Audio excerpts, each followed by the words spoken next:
So welcome everybody to History International Film Festival Austria of 2024. We are here with Joshua von Hoff with his film Complete Portrait Wanted of Markéta, Ledererová, and he's so kind and tells us a little bit about the film and himself. Would you explain a little bit what it's about and who you are? Hi, thank you for having me for this interview. It's really special if your film gets screened abroad. My name is Joshua van Hoff, and I'm a documentary filmmaker and also a short filmmaker. The most of the time goes into documentary making because there's a lot of research and a lot of film and edit. This took some years to finish. It was also in the midst of the Corona time. But it started in 2017 when I got contacted by this family who was in their midst of their research about their grandmother. They started the research in 2016 and it opened up something huge. So every answer got more questions. And somewhere in the midst of that, they decided, hey, we need to have this documented. So they were thinking about writing a book first. And then they thought, no, this should be a documentary. They already traveled to the Czech Republic and to other places, but they contacted me then. They found me on Google. They searched for documentary maker and Second World War, and they stumbled upon me. So, but in the beginning, I did not see a red. How do you say that? I didn't see. We say it in Dutch, a red wire, like a red thread for the film. And so I was not sure where it would lead into. What will the result be of this research? So this was a risk. But I'm glad I took it because it turned out to be a beautiful story. Some things I had to refilm. So some things they already did in their research and we had to do that again. But many of the things are genuine and real. And so that turned out to be a beautiful research. And also the film made it much better. So did you work very closely with the family throughout the whole production? Yes, yeah. I was really part of, I was involved with the whole research. So every time when they found something new, I got contacted immediately. And we immediately had to go to Prague or to Germany. And already I finished a version of the film after the placing of the Stolpersteine, the memorial stone. But then all of a sudden, 2 months later, there was a big discovery. I don't want to spoil it for the film. And we had to go somewhere else. And that was an additional scene what made it much better. So it was really an ongoing project. Mm-hmm.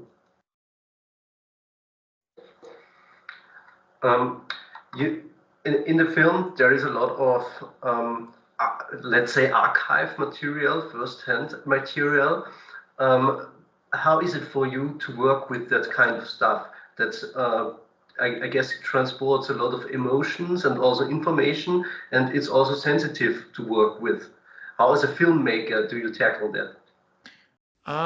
Well, first of all, I love archival footage because I can have a lot of freedom with that.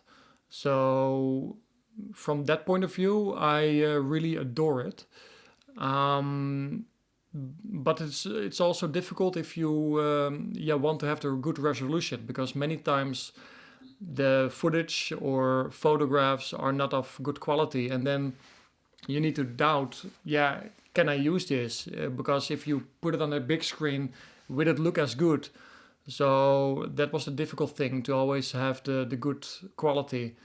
Apart from that, you work, from an emotional point of view, you work from a sort of through a lens in some way. Like when you're filming, it's of course you're working through a lens, so you're a bit distant from the emotional connection in some way. And in editing, it's also the case. You're working on the art, but only after it's done, then you realize, a bit more emotionally how deep it goes, and what kind of impact it has for the family. So yeah, but I think it's a good way, because otherwise it would be distracting. Was this documentary supposed to be made public from the start, or was it originally just for the family? No, it was originally for the public, but there was a version that I've made especially for the family, which is a bit bigger. So they have a bit more details there, and it's 1.5 hours long. And that version was completely for them, while this version I decided to have public. How did the audience, the populistic audience, react to your film? Was it so far, of course? Yeah. So far, Impression of their reaction. yeah, so far I've received a lot of nice responses from unknown people, friends, family, but also film festivals. Also, historians say that the archive of footage really sets this one apart, and that it's a roller coaster of emotions. And it's a good, which I really like to hear from a festival in America, that it is a very good portrayal of history of Eastern Europe and also Jewish history. So yeah, that's really nice to hear. But also individually, I hear from people that they start to think about their own grandmother and their own grandfather, about what kind of stories they might have, and they connect with the characters quite quickly, which is, of course, you never know as a filmmaker, will it take place, the connection. But so far I've heard good stories about that. Yeah. Great. Is the topic for you resoluted or resolved, or are you planning to go even deeper into it, or make something else, like build up a narrative film now with all the material that you researched? Short film. Well, for me, it is in documentary ways. It's definitely completely resolved. Also, the family doesn't think they have more questions about this topic. Everything is answered. So in that field, there's nothing to find anymore. But in other ways, yeah, I can always get inspired by a story to make a fiction or a non-fiction film in this case. This might be possible, but at the moment it's now out of my head, and I want to let this one go in the world and focus on some other topics, some more entertaining topics in short films. Also to have a bit of more emotional balance, because if you focus too much on Second World War, you might become a bit depressed. But as you said, your work so far is mostly in a similar field, or has been already. Yes, my first documentary was also about the Second World War, and it's about the National Archives of the Netherlands. So I usually get triggered to do something with these topics. Yeah. Will your next projects also be historical stuff? Yes, I have an ongoing documentary film about the extermination camp Sobibor in eastern Poland, and that one started in 2016, and it follows the construction of the museum that is now finished there. And because of Corona, it was on a halt for a long time, and now I'm picking that project up again. And this documentary about Markéta came kind of in between. So now I have time to focus on this one again. Maybe it will be this year finished or next year. It's a big project, but very special also, yeah. After your film has been viewed in many festivals, will it be otherwise made public, or will you bring it to TV channels or museums maybe even for that? I hope it will be selected for many film festivals. I'm really happy that you guys selected me. Thank you for that. After I definitely will put it online. Maybe like in a few years after the exclusivity doesn't have that much power anymore. For now, I'm trying to put it onto TV, but it's quite difficult because the broadcasting here in the Netherlands don't quickly want to work together with independent filmmakers, which is really annoying because I want to keep my integrity and control over that. But it kind of works against you in that field. For the rest, yeah, museums are definitely interested and some other screenings at places in the Czech Republic. But for now, it's film festivals, yeah. Mhm. Would you say that the general reactions to your film being positive is creates a strange situation where the public broadcasting stations don't say, okay, we want to stream it, we want to broadcast it, but their general audience would be willing to watch it and would appreciate it. Yes, that's indeed a bit contradictory because I hear from many people, yeah, this should be on TV, it's great, and but it's not.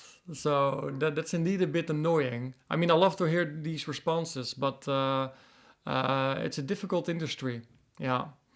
But I'm really happy with how it is received by people, and I just hope that more people will see it. So especially unknown people. So and you have an historical film festival, so that gives me a very nice recognition for the work that people who are into history that they are viewing my film. That's really wonderful. Yeah. Do you sometimes work with other filmmakers, or is it usually just you and interviewees or other project partners that are not really filmmakers? Yeah, for documentary filmmaking, I usually work completely alone, apart from the composition. I love to work together with composers who translate the story into music, and it's completely out of my reach also to do that. So I love to give that to a professional. But when it comes to short films, I work in a small team where I'm usually the director and editor, and sometimes also cinematographer. But for documentary, I do everything by myself. In this way, I'm mobile because if you go to the Czech Republic or to Israel, then I take my camera and tripod and I like run and gun. I shoot everything, and it will be too much, yeah, stress on my brain if I work with a small team for those kind of projects. Yeah. So it's more work, but it's less stressful in some way. Would you consider making something like a hybrid solution with a documentary with a lot of interviews, but also some, let's say, reenacted scenes in a short movie style? Yeah, actually, I'm thinking about that right now for my documentary about Sobibor to make a reenactment there, because it will be really visually storytelling also. So that will be a bit different indeed. But for the interviews, I prefer to work alone, and I have then two cameras with me. One is like medium shot, and the other one is close up. And of course, you can work with another camera operator and guide that person, like, okay, now pan to the left, now pan to the right.